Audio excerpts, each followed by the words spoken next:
Let's get right into it. This is episode 568 of the Soul Not For Sale podcast. Coach Colin here. Let's get right into it. Tucker Carlson, Adam Carolla. Tucker Carlson, when you really think about it, it's almost like Tucker Carlson is a mainstream media whistleblower. You ever think of it like that? I think of it like that. You know why? Because as he talks about his experience in this clip, being a part of the mainstream media when he was younger, how they're taught to think, how they're taught to act, and just all honesty throughout this interview and throughout what I've seen in the past 6 months, mainstream media is very connected to intelligence. You know, like they're very connected, like more than we actually know.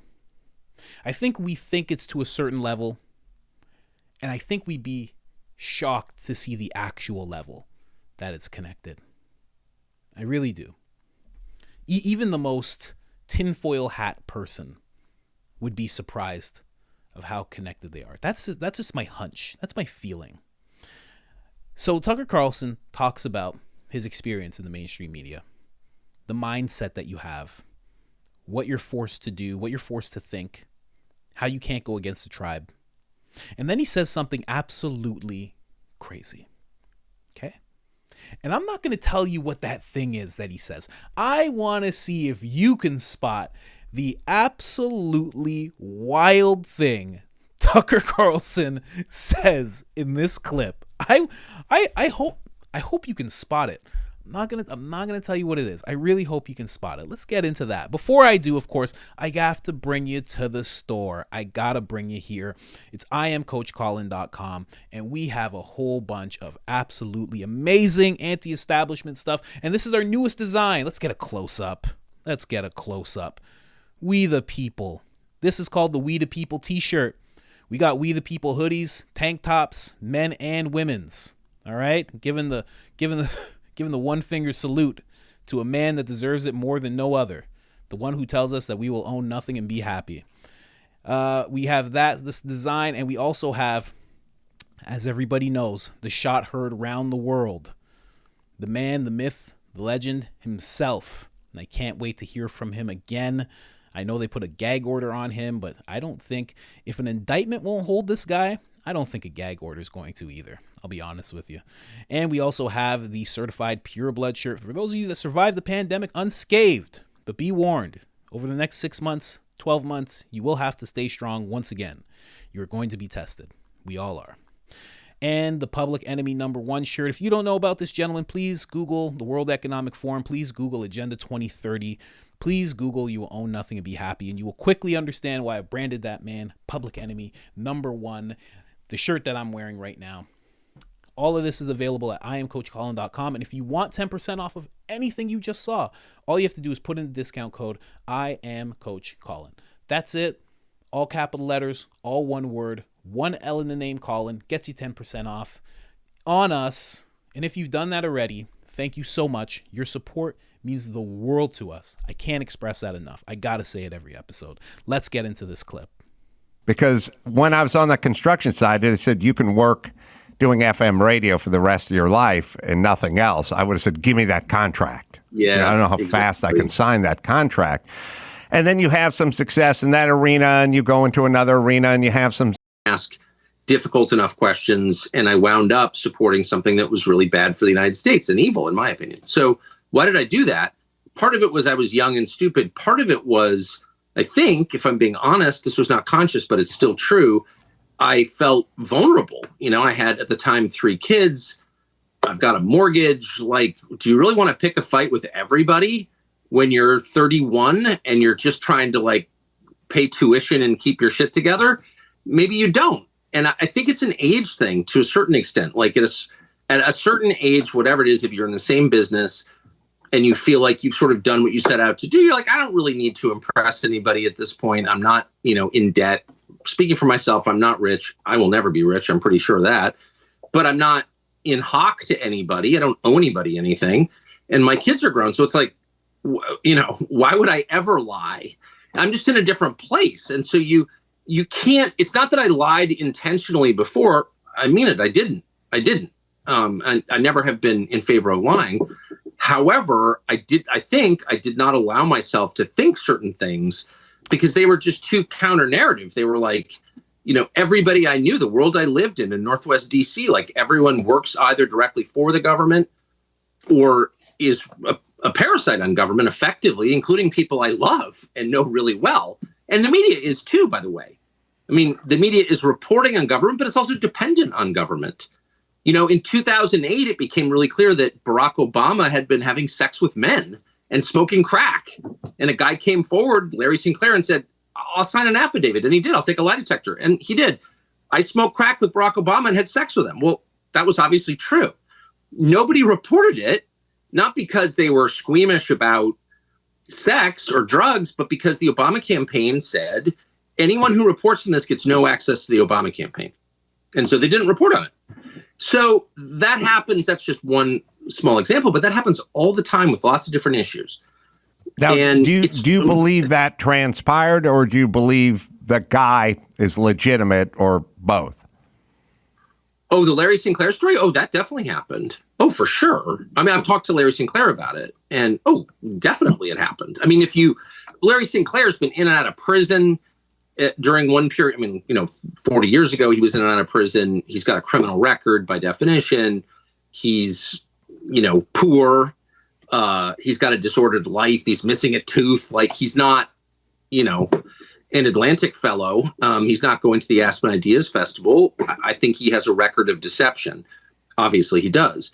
But this story, if you listen to it in detail, is clearly true. I mean, I'm going to do an interview with him and you can hear it. And again, it's not going to change the world that Barack Obama likes dudes. I think this was well known. Barack Obama said so himself in a letter to his girlfriend.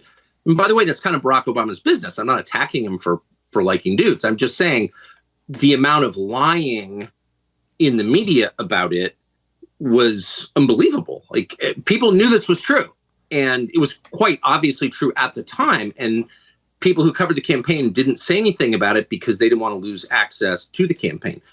And that happens all the time up and down government. So it's almost like if you have a housekeeper, you think, she works for me. But if you have a housekeeper long enough, you realize, well, you actually work for her, and you get caught up in her dramas. Do you know what I mean? Like, yeah, there's a weird dynamic where you switch places with people. And by the way, fire her abruptly and she'll write a tell-all book about Tucker at home. That's exactly right. And, we don't even have a full-time housekeeper. So, like, that's not going to be an issue for me. But the point is, you think you're holding government accountable, but actually they're controlling you. That's really the dynamic in Washington. But, you're living in the soup, and it's hard to see it at work. And this is a long way of saying the conclusions I've reached are middle-aged conclusions. And that's a lot of it. Right. It's just that I've gotten older, and you can't. Wow.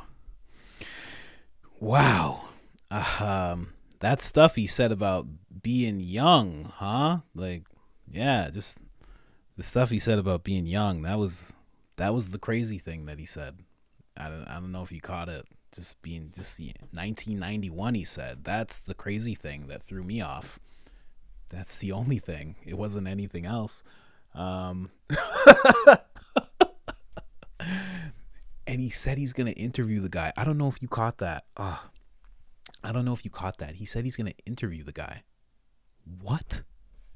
I'm telling you, Tucker, just unmuzzled, unfiltered, unafraid.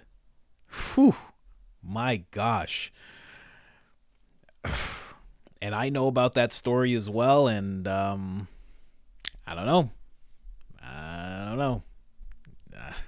But you know what? Wouldn't even surprise me.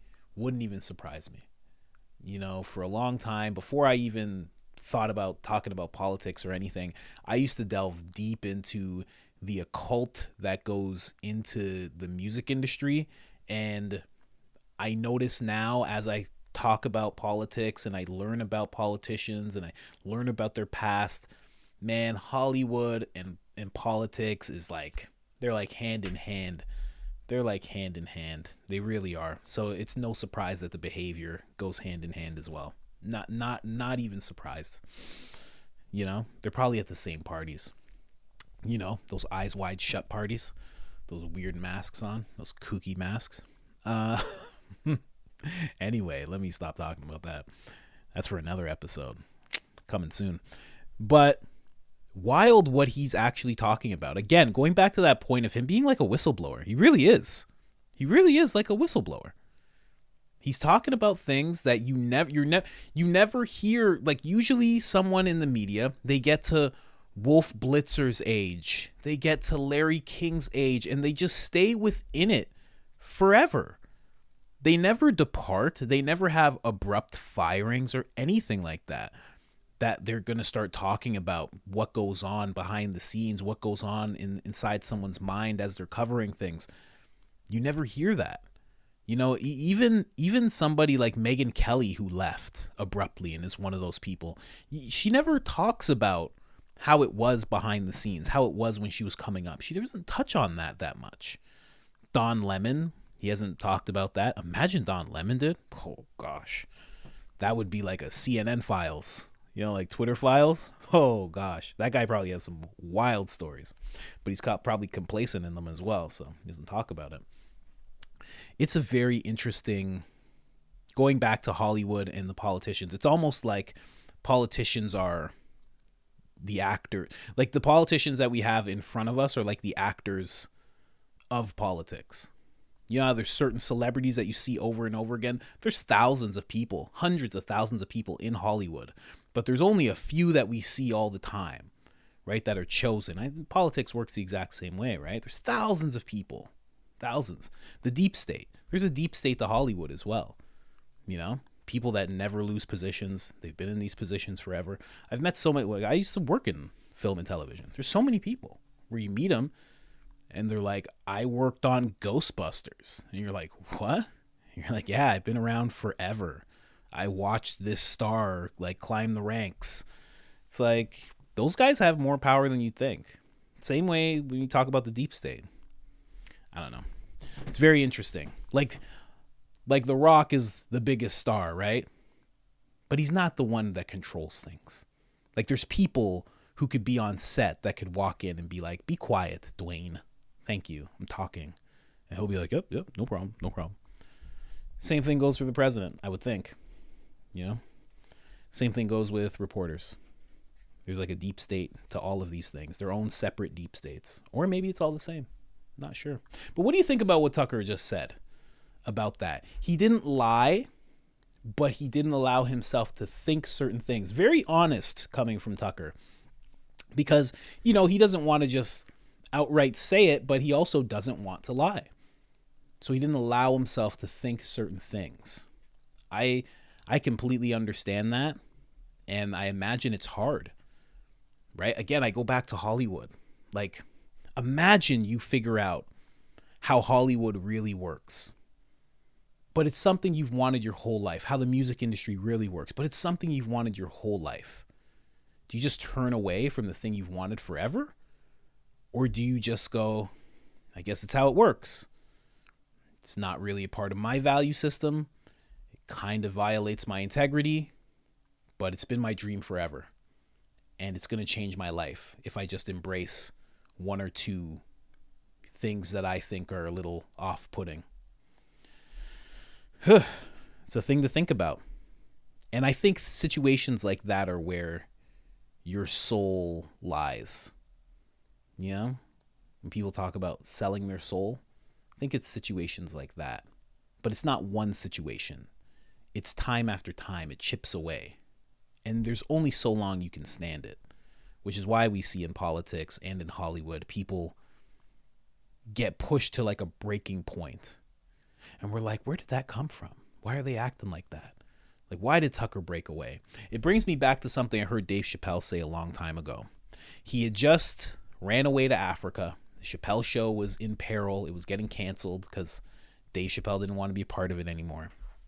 He went to do an interview with James Lipton, my favorite interviewer in the world, James Lipton, amazing man. And Dave is talking about Hollywood. And he says to James, he goes, there's no weak people that get to sit on this stage with you. He goes, only the strongest of the strong get to sit on this stage with you. He goes, well, why do you think I ran off to Africa. And then he brings up Martin Lawrence, because Martin Lawrence, if you don't know who that is, he's a comedian, big comedian back in the early 80s or late 80s, early 90s, huge comedian. And he's like, why do you think Martin Lawrence is on the freeway waving a gun, screaming, they're trying to kill me, they're trying to kill me? You know, and then we have so many situations of Britney Spears and all sorts of singers who have gotten to this crazy point where we're just like, wow, they're just crazy. He goes, why do you think all this stuff happens to these people? He goes, we're not crazy. He goes, maybe the industry that we're part of is just really messed up. He doesn't use the word messed up, but you know what I mean. He says it's really effed up. He goes, maybe that's it. And he lights a cigarette. And this makes you think. It's like, did Tucker break away just because? Fox.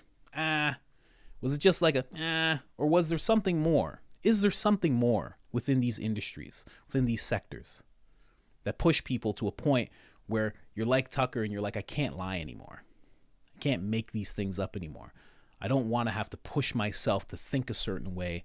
I don't want to have to be a part of this tribe where every single step I take in the right direction of success tears a little bit of my integrity and my soul away. Yeah? Really makes you wonder.